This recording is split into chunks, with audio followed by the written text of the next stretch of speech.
ڈرامے جو تاریخی بنائے جاتے ہیں تو ڈرامے دیکھنا تو ہم جائز نہیں کہتے، اس میں بے حیائی بھی ہوتی ہے، مگر جو بنانے والے ہیں وہ کہتے ہیں کہ ایک ماحول جب کریٹ کیا جاتا ہے، ایک ماحول دکھایا جاتا ہے، اس سے تاریخ اور ہسٹری آپ کے دماغ میں زیادہ اچھی طرح سے بیٹھتی ہے۔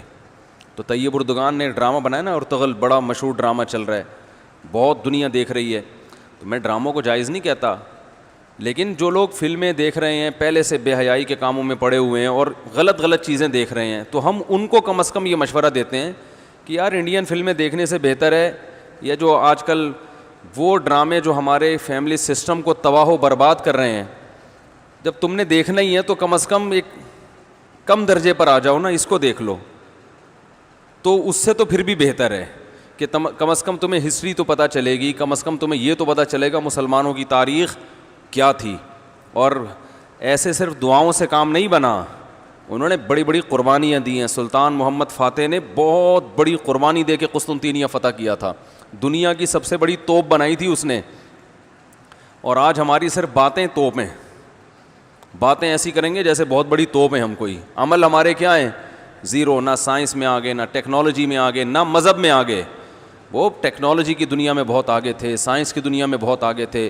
سلطان محمد فاتح نے جب قسطنطینیہ کو فتح کرنے کا ارادہ کیا، استنبول کو، نبی کی پیش گوئی تھی کہ میری امت میں جو طبقہ استنبول جو فتح کرے گا نا وہ جنتی ہے، تو صحابہ کے دور سے کوششیں ہو رہی تھیں، اور استنبول میں 1000 سال سے خلافت قائم تھی عیسائیوں کی، اور اسے کوئی فتح کر نہیں سکتا تھا۔ ابو ایوب انصاری رضی اللہ تعالیٰ عنہ گئے، وہ نہیں فتح کر سکے، ان کی قبر وہیں بنی، بڑے حملے ہوتے رہے، اتنی چوڑی دیوار میں نے خود دیکھی ہے، اس کی میں نے ویڈیو بھی بنائی تھی، اور اتنی لمبی دیوار شہر کے گرد کہ اس کو ناممکن اسباب کی دنیا میں، ایئر اٹیک تو ہوتے نہیں تھے نا اس زمانے میں، جانا تو پیدل فوج نہیں تھا، جائے گی کہاں سے بھائی، چڑھے گی کیسے اس پہ، سیڑھیاں لگا کے جو چڑھتے تو اوپر انہوں نے گرم تیل گرم ہوتا تھا، اس کے دیگ رکھے ہوئے ہوتے تھے، تو وہ دیگ الٹتے تھے تیل ڈال کے، کوئی چڑھ نہیں سکتا تھا، بہت زبردست ڈیفنس تھا، کوئی میلی آنکھ اٹھا کے دیکھ نہیں سکتا تھا، اور جتنی لڑائیاں ہوئی سب ناکام ہوئی تھیں۔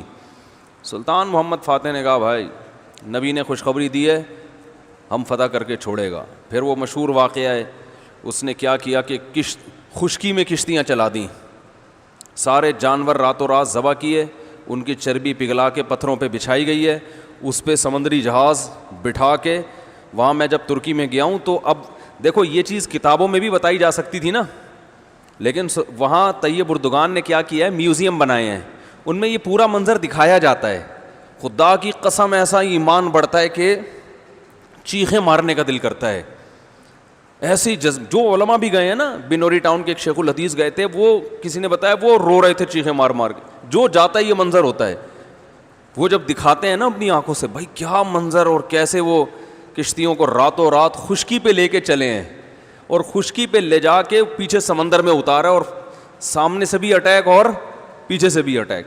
انگریزوں نے لکھا ہے، گوروں نے ہسٹری میں، کہ یہ اسباب کی دنیا میں ممکن نہیں ہے، بہت بڑا کارنامہ انہوں نے سر انجام دیا، اور راتوں رات۔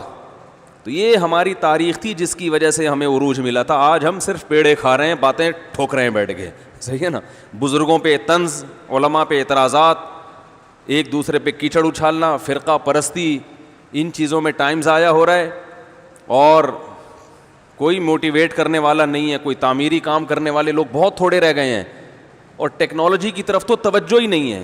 یونیورسٹی میں جو لڑکا مذہب پہ چلتا ہے، سب کی بات نہیں کر رہا، ایجوکیشن میں سب سے پیچھے وہی ہوتا ہے، عام طور پہ اسی کی شکایتیں آ رہی ہوتی ہیں، یہ چونکہ نمازی ہے لہذا نمبر سب سے کم اس کے آتے ہیں، نمازی کے نمبر تو زیادہ آنے چاہیے بھائی، جو تبلیغ میں وقت لگاتا ہے اس کو تو ایجوکیشن میں زیادہ آگے ہونا چاہیے، یہ تو ہمارے مذہب کا حصہ ہے۔ صحابہ کرام نے جو ملکوں کے ملک فتح کیے، اور جو ہمارے تاریخ میں فاتحین ملتے ہیں، سب سے پہلا بحری بیڑا حضرت معاویہ نے بنایا ہے، سمندر پہ سب سے بڑی فوج جو اس وقت اتاری ہے وہ کس نے اتاری ہے؟ حضرت معاویہ رضی اللہ تعالیٰ عنہ نے، اور نبی نے پیش گوئیاں سنا دی تھی پہلے کہ سمندر کی لڑائی ہوگی، اس میں جو شہید ہوگا اسے میں جنت کی خوشخبری دیتا ہوں، اور آپ صلی اللہ علیہ وسلم نے سمندر میں شہید ہونے والے کو زیادہ بڑا شہادت کا درجہ عطا فرمایا۔ میں نے تو سمندری لڑائی کے فضائل پر احادیث جمع کی تھیں. ایک میرا بیان ٹوٹلی اسی پر ہوا تھا کہ سمندری لڑائی کتنی اہم ہے. نبی کو معلوم تھا میری امت سمندروں پہ بھی چلے گی. سمندر پہ چلنا ٹیکنالوجی کے بغیر ممکن ہے کیا؟ پھٹے لگا کے بیٹھ جاؤ گے اس پہ کہ ملاحوں کو بلاؤ گے یار تم مچھلیاں پکڑتے ہو تو 2-4 پھٹے یہاں بھی, او بھائی لڑنا ہے اس پہ تو سامنے والا بھی لڑے گا. تو نبی صلی اللہ علیہ وسلم نے فرمایا جو سمندری لڑائی ہے, جو شخص سمندر میں جہاد کرے گا اس کے جو چکر آئیں گے نا اس پہ بھی اللہ اس کو اجر دے گا. بڑی خوشخبری ہیں اس کے گناہوں کی معافی کی, کیونکہ آپ کو پتا تھا کہ امت جب تک سمندر پہ کو فتح نہیں کرے گی اور سمندر پہ سفر نہیں کرے گی یہ اس دنیا پہ حکومت نہیں کر سکتی. تو حضرت معاویہ نے جو پہلا بیڑا بنایا اس کے امیر کو امیر البحر کہتے تھے. بحر کہتے ہیں سمندر. یہ امیر البحر کی ٹرم یہ انگلش میں منتقل ہوئی ہے جس کو ایڈمرل کہا جاتا ہے.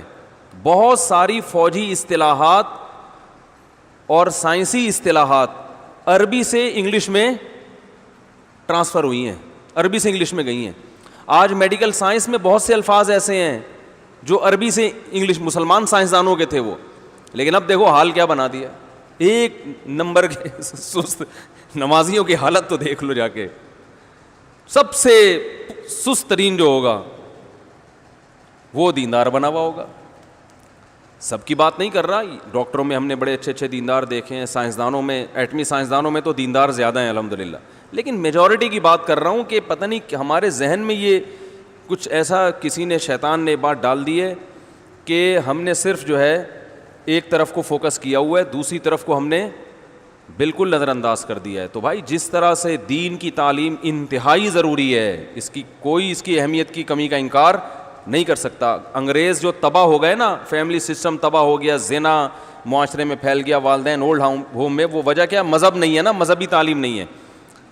لیکن ہم جو معاشی لحاظ سے تباہ ہو گئے اور ترقی میں پیچھے رہ گئے, وجہ کیا ہے؟ مادے پہ محنت نہیں کی ہے. تو دونوں محنتیں ضروری ہیں. داؤد علیہ السلام کو روحانی ترقی بھی ملی اور اللہ نے آپ کے ہاتھ میں لوہا بھی پگھلایا. کیوں پگھلایا؟ تاکہ لڑیں, کیونکہ صرف نمازوں سے لڑائی ممکن نہیں ہے. ذکر کرتے تھے نا داؤد علیہ السلام, چاروں طرف سے پرندے جمع ہو جاتے تھے, ایسی خوبصورت آواز میں تلاوت کرتے تھے, ذکر کرتے تھے. وَالطَّيْرَ مَحْشُورَةً كُلٌّ لَهُ أَوَّابٌ, قرآن کہہ رہے پرندے, اور یا جبال اوبی ماہو والطیر. جب اللہ کا ذکر کر رہے ہیں پہاڑوں سے بھی لا الہ الا اللہ کی آوازیں آتی. یہ ذکر تھا, لڑنے کے لیے یہ نہیں ہے کہ اے داؤد ہم نے آپ کو ذکر بھی دیا اور آپ جو ہے روزے بھی رکھتے ہیں اور تہجد بھی پڑھتے ہیں, لہذا اب آپ کو تو اسلحہ بنانے کی ضرورت نہیں ہے, ویسے ہی فتح ہو جائے گی ایمان کی طاقت سے. نا نا نا نا نا, زرہیں بناؤ, قدر فی السرد, صحیح ہے نا, کڑیاں بناؤ, فوج تیار کرو. لڑائی کے لیے اصول بولتے کیوں نہیں بھائی, کچھ اور ہیں. تو دونوں چیزیں نہیں ہیں. داؤد علیہ السلام, سلیمان علیہ السلام کے گھوڑے بھی تو تھے, انہیں کیا ضرورت تھی گھوڑوں کی بھائی؟ کہتے میں اللہ کا اتنا عبادت گزار ہوں, میں اسباب اور وسائل کیوں, میں مصلی بچھاؤں گا, دعا مانگوں گا, ملک فتح ہو جائے گا. او بھائی گھوڑے رکھے ہوئے ہیں, صحیح ہے نا. ان کو پیار کرتے تھے گھوڑوں کو, کیونکہ اس زمانے میں گھوڑا اور ٹینک برابر تھے, بلکہ ہوائی جہاز تھا گھوڑا اس زمانے میں. تو جنگیں گھوڑوں کے بغیر نہیں ہوتی تھی, گھوڑے تیار کیے ہوئے ہیں. تو لڑے ہیں وہ لوگ اور اسباب اور وسائل اختیار کیے ہیں. آج ہم پیڑے کھانے والی باتیں کرتے ہیں اور پیڑے کھا رہے ہیں بیٹھ کے, اور سمجھتے ہیں کہ بس یہ قرآن خوانیوں سے اور آیت کریمہ سے مسائل کیا ہو جائیں گے حل. تو یہ بھی ضروری ہے بھائی, وہ بھی ضروری ہے. تو میں بتا رہا تھا کہ وہ جو ڈرامے کی بات کر رہا تھا, تو ماحول بنانا پڑتا ہے نا. تو طیب اردگان نے کیا کیا کہ کیونکہ جو لبرل لوگ ہیں وہ ایسے ڈرامے, ایسی فلمیں بنا کے نا نوجوان نسل کا دماغ خراب کر دیا انہوں نے. اتنا دیکھو, اب محمد بن قاسم کو بھی لوگوں نے ڈاکو کہنا شروع کر دیا ہے, معاذ اللہ. وہ شخص جو سندھ میں اسلام لانے کا ذریعہ بنا, اگر وہ ڈاکو تھا تو اس سندھ میں اسلام کون لے کر آیا؟ انگریز کہے گا تمہارے تو اسلام, جو بر صغیر میں اسلام آیا سندھ کے راستے سے, سندھ کو تبھی باب الاسلام کہا جاتا ہے نا. بر صغیر میں اسلام کہاں سے آیا ہے؟ سندھ کے راستے سے. پھر پورے انڈیا میں بھی پھیل گیا اور بنگلہ دیش, برما, کہاں تک پھیلا ہے. تو انٹری جو ہوئی ہے محمد بن قاسم کے ذریعے ہوئی ہے. پروپیگنڈا دیکھو, وہ بھی چور, وہ بھی معاذ اللہ وہ بھی ڈاکو, محمود غزنوی بھی ڈاکو. وجہ کیا ہے؟ جس کے ہاتھ میں میڈیا ہوگا نا چلے گی اور سنی اسی کی جائے گی, آپ جو کچھ بنا کے پیش کر دیں. تو طیب اردگان نے کہا بھائی ان کو انہی کی زبان میں جواب دینا ہے. ناول لوگ نہیں پڑھتے, رسالے نہیں پڑھتے لوگ, تو نوجوان طبقہ فلمیں ڈرامے دیکھتا ہے. تو اس نے کہا ڈرامہ بناؤں گا, اور ایسا بنا کے دکھایا کہ آج رپورٹیں یہ آ رہی ہیں بہت سے غیر مسلم مسلمان ہو چکے ہیں.